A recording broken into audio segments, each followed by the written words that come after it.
అయోధ్య రాముల వారిని తలుచుకోకుండా ఉండలేము. అలాగే అయోధ్య పూజా సామాగ్రి కూడా వాడకుండా ఉండలేము. అయోధ్య పూజా సామాగ్రి వాడండి, మీ పూజని పరిపూర్ణం చేసుకోండి. డీలర్షిప్, డిస్ట్రిబ్యూషన్, హోల్సేల్ కై సంప్రదించవలసిన నంబర్లు. 3035 ఉద్యోగాలను ఆర్టీసీలో భర్తీ చేసేందుకు ఏమైంది?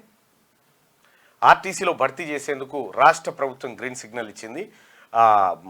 రవాణా శాఖ మంత్రి పొన్నం ప్రభాకర్ ఈ నేపథ్యంలో ఆయన ప్రకటన చేయడం జరిగింది. అయితే గతంలో ఆర్టీసీని మొత్తం అప్పుల పాలు చేసి దివాలా దిశగా తీసుకుపోయి అసలు ఆర్టీసీ ఉంటుందా ఉండదా అనేటువంటి పరిస్థితుల్లోంచి ఆర్టీసీని మళ్ళీ గట్టెక్కించేందుకు ప్రతి నెల ఆర్టీసీకి సబ్సిడీ డబ్బులు అందజేస్తూ ఆర్టీసీని మళ్ళీ పునరుజ్జీవనం పోస్తున్నటువంటి తెలంగాణ ప్రభుత్వం అందులో ఉద్యోగాల భర్తీని కూడా చేపట్టబోతా ఉంది. దానికి సంబంధించినటువంటి నోటిఫికేషన్ కూడా రిలీజ్ చేసింది.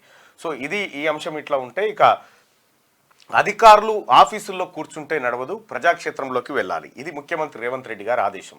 సో మనం నిద్రకు వదిలేయంగా దాదాపు 16 గంటల సమయం ఉంటుంది. 16 గంటల్ని మనం ఎట్లా వినియోగించుకోగలిగితే మనకు అంత మంచి ఫలితాలు ఉంటాయి. అధికారులు చాలామంది ఆఫీసులు వదలట్లేదు.